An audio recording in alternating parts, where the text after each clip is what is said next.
ಕೃಷ್ಣ ರುಕ್ಮಿಣಿಯ ಕಥೆಯ ಕೇಳಿದೆ.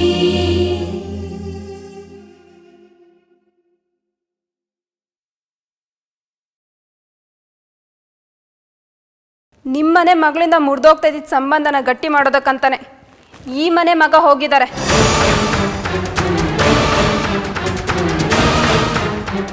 ಅವ್ರು ಖಂಡಿತವಾಗ್ಲೂ ಅವ್ರನ್ನೆಲ್ಲ ಸಮಾಧಾನ ಮಾಡಿ ಈ ಸಂಬಂಧನ ಮುಂದುವರಿಯೋಗಿ ಮಾಡೇ ಮಾಡ್ತಾರೆ.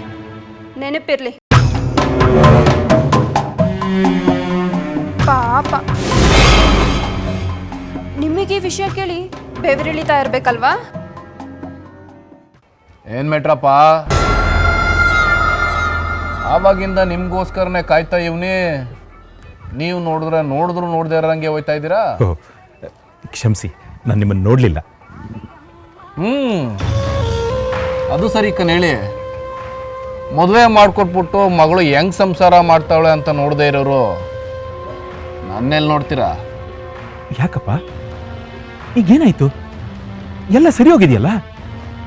ಈಗ ಅವಳು ಕೃಷ್ಣನ್ ಜೊತೆ ಸಂತೋಷವಾಗಿ ಸಂಸಾರ ಮಾಡ್ತಿದ್ದಾಳಲ್ಲ? ಈಗ ಸಂತೋಷವಾಗಿ ಇರ್ಬೋದು, ಮುಂದಕ್ಕಿರಕ್ಕಾಗಕ್ಕಿಲ್ಲ. ಏನಪ್ಪ ನಿನ್ ಮಾತಿನ ಅರ್ಥ? ಮೇಟ್ರಪ್ಪ, ನಾನು ಹೇಳೋದನ್ನ ಸರಿಯಾಗಿ ಕೇಳಿಸ್ಕೊ. ನಿನ್ನ ಮಗಳು ನನ್ನ ದಾರಿಗೆ ಅಡ್ಡ ಬತ್ತಾವಳೆ. ಸುಮ್ಕೆ ನಮ್ಮ ಕಿಟ್ಟಪ್ಪನ ಮದುವೆ ಮಾಡ್ಕೊಂಡ್ಮ್ಯಾಕೆ ಮುಸ್ರೆ ತಿಕ್ಕದ್ವಾ, ಮಕ್ಳೆತ್ಕೊಳ್ವಾ ಅಂತ ಯೋಚನೆ ಮಾಡೋದು ಬಿಟ್ಟು ನನ್ನ ಇಸಿಕ್ಕೆ ತಲೆ ಹಾಕ್ತಾವಳೆ. ಹೆಣ್ಮಗ ಅಂತ ಸುಮ್ಕೆ ಬಿಟ್ಟಷ್ಟು ನನ್ನ ವ್ಯವಹಾರಕ್ಕೆ ಸಮಾಧಿ ಕಟ್ಟಕ್ಕೆ ನೋಡ್ತಾವಳೆ.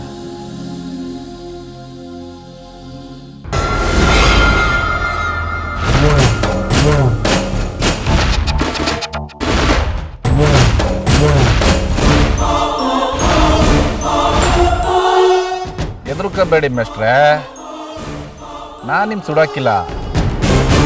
ಯಾಕೆ ಅಂದ್ರೆ ಇದ್ರಾಗಿರೋ ಗುಣ್ಣಾಗೆ ನಿಮ್ಮ ಹೆಸರು ಬರ್ತಿಲ್ಲ, ನಿಮ್ಮ ಮಗಳು ರುಕ್ಮಿಣಿ ಹೆಸರು ಬರ್ದೈತೆ.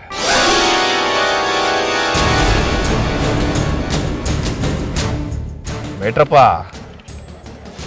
ಇದ್ರ ಕುದುರೆನ ಒತ್ತಿ ಡಮ್ ಅನ್ನೋ ಸದ್ದು ಕೇಳಿ ದಿವಸ ಆಗ್ಬಿಟ್ಟೈತೆ. ಅದು ಅಲ್ಲದೆ ಅವಳ ಹೆಸರಾಗಿರೋ ಗುಣ ನನ್ನ ತಾವ ಸ್ಯಾನೆ ದಿವಸ ಇಟ್ಕೊಳ್ಳೋಕ್ಕೆ ನಾನು ಆಸೆ ಪಡೋಕ್ಕಿಲ್ಲ. ಈಗ ಹೇಳಿ ಮೇಟ್ರೆ, ಇದ್ರಾಗಿರೋ ಗುಣ ನಾನೇ ಇಟ್ಕೊಳ್ಳ, ನಿಮ್ಮ ಮಗಳು ತಲೆ ಒಳಗೆ ನುಗ್ಗಿಸ್ಲ? ಬೇಡಪ್ಪ, ನಿಮಗೆ ಕೈ ಮುಗಿತೀನಿ, ದಯವಿಟ್ಟು ಹಾಗೆ ಮಾಡಬೇಡಿ. ಇದು ನನಗೆ ಇಷ್ಟ ಆಯ್ತದೆ ಮೇಟ್ರಪ್ಪ. ಯಾರಾದರೂ ನನ್ನ ಮುಂದೆ ನಿಂತ್ಕೊಂಡು ಪ್ರಾಣ ಭಿಕ್ಷೆ ಕೇಳಿದ್ರೆ ನನಗೆ ಸ್ಯಾನೆ ಖುಷಿ ಆಯ್ತದೆ. ಈಗಲೇ ನಿಮ್ಮ ಮಗಳು ತಾವ ಹೋಗಿ ನನ್ನ ದಾರಿಗೆ ಅಡ್ಡ ಬರಬಾರ್ದು ಅಂತ ಬುದ್ಧಿ ಮಾತು ಹೇಳಿ ಅವಳನ್ನ ಸುಮ್ಕೆ ಬಿಟ್ಬಿಡ್ತೀನಿ. ಇಲ್ಲ ಅಂದ್ರೆ ಆಯ್ತಪ್ಪ, ಹಾಗೆ ಆಗಲಿ. ನಾನು ಅವಳಿಗೆ ಬುದ್ಧಿ ಹೇಳ್ತೀನಿ. ದಯವಿಟ್ಟು ಅವ್ರ ತಂಟೆಗೆ ಹೋಗ್ಬೇಡಿ. ಅದು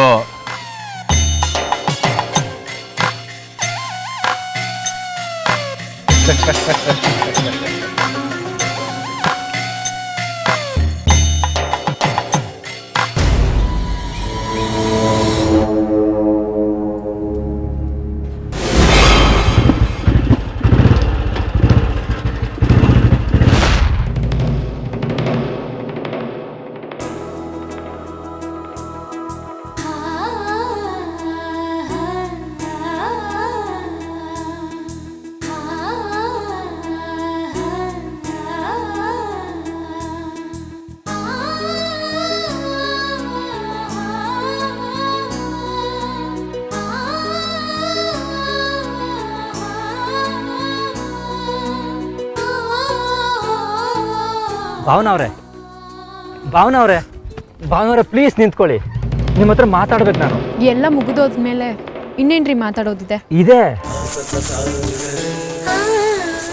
ನೀವು ನನಗೆ ಇಷ್ಟ ಆಗಿದ್ದೀರಾ ಅಂತ ಹೇಳೋದು ಬಾಕಿ ಇದೆ. ಸುಳ್ಳು. ಅದು ನಿಜ ಆಗಿದ್ದಿದ್ರೆ ನಿಮ್ಮ ಮನೆಯಿಂದ ಎದ್ದೋದವರು ಉತ್ತರ ಯಾಕೆ ಹೇಳಲಿಲ್ಲ? ಏನು ಭಾವನ ಅವರೇ, ನಿಮ್ಮವ್ರು ಮಾಡಿದ ತಪ್ಪಿಗೆ ನಮ್ಮನ್ನೇ ಬೈತಿದ್ರಲ್ರಿ. ಅಂಥ ತಪ್ಪು ನಾವೇನು ಮಾಡಿದ್ವಿ? ಮತ್ತಿನ್ನೇನ್ರಿ, ನಿಮ್ಮ ಮನೆಗೆ ಬಂದಾಗ ನಿಮ್ಮ ಅತ್ತಿಗೆವ್ರು ಮಾಡಿದ ಅವಮಾನ ಸಾಲದು ಅಂತ ನಿಮ್ಮ ಭಾವನ ಬೇರೆ ನಮ್ಮ ಮನೆಗೆ ಕಳಿಸಿದ್ದೀರ. ಅವರು ಹೇಳಿ ಕೇಳಿ ಒಬ್ಬ ರೌಡಿ ಬಂದವರೇ ನಮ್ಮ ತಂದೆ ಗನ್ ತೋರಿಸಿ ಈ ಸಂಬಂಧನ ಒಪ್ಕೊಳ್ಳೇಬೇಕು ಅಂತ ಬೆದರಿಕೆ ಹಾಕಿ ಹೋಗಿದ್ದಾರೆ. ಏನು ಗನ್ ತೋರಿಸಿ ಹೆದರಿಸಿದ್ರಾ? ಇನ್ನೇನ್ರಿ ಮತ್ತೆ, ನಾನೇನು ಸುಳ್ಳು ಹೇಳ್ತಾ ಇದ್ದೀನ? ನಿಮ್ಮ ಅತ್ತಿಗೆವ್ರು ಮಾಡಿದ ಅವಮಾನನ ಹೇಗಾದರೂ ಕ್ಷಮಿಸಿ ಅಂತ ನಮ್ಮ ಮನೆಯವ್ರನ್ನೆಲ್ಲ ಕೇಳಿ ಒಪ್ಪಿಸ್ಬೋದಾಗಿತ್ತು. ಆ್ಯಕ್ಚುಲಿ ನಾನು ಅದೇ ಐಡಿಯಾದಲ್ಲಿದ್ದೆ. ಅಷ್ಟರಲ್ಲಿ ನಿಮ್ಮ ಭಾವ ಅವ್ರು ಬಂದು ಎಲ್ಲನೂ ಹಾಳು ಮಾಡಿಬಿಟ್ರು. ಛೇ, ಯೂಸ್ಲೆಸ್ ಫೆಲೋ. ಎಷ್ಟು ಹೇಳಿದ್ರೂ ಬುದ್ಧಿನೇ ಬರಲ್ಲ. ಹಾಳಾದವರು. ಅವರು ನೀನು ಕೇಳ್ಕೊಂಡಿದ್ವಾ? ನೀವೀಗ ಅವ್ರನ್ನ ಬೈದು ಏನು ಪ್ರಯೋಜನ ಹೇಳಿ? ಒಂದು ವೇಳೆ ನಿಮ್ಮ ಭಾವನೆ ಬಂದು ನಮ್ಮ ತಂದೆ ತಾಯಿ ಹತ್ರ ಕ್ಷಮೆ ಕೇಳಿದ್ರೆ ಅವ್ರ ಮನಸ್ಸು ಬದಲಾದ್ರೂ ಬದಲಾಗ್ಬೋದು. ಆದರೆ ನಿಮ್ಮ ಭಾವನ ನಡವಳಿಕೆ ನೋಡಿದ್ರೆ ಅವ್ರು ಬಂದು ಕ್ಷಮೆ ಕೇಳೋದು ಸಾಧ್ಯನೇ ಇಲ್ಲ ಅನಿಸುತ್ತೆ. ಸಾಧ್ಯ ಇದೆ. ಬರ್ತೀನಿ.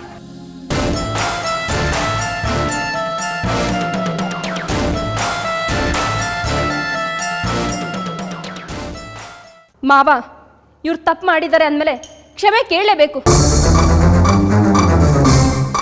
ಇಲ್ಲ ಅಂದ್ರೆ ನಮ್ಮ ತಂದೆ ತಾಯಿ ಮರ್ಯಾದೆ ಹಾಳಾಗೋಗುತ್ತೆ. ಯವ್ವಿ ಯವ್ವಿ ಯವ್ವಿ ಯವ್ವಿ, ನೋಡಿದ್ರಾ ಇವಳ ಆಟನ?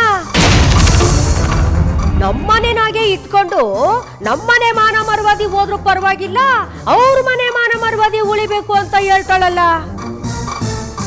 ಇದಕ್ಕೇನಂತೀರಿ?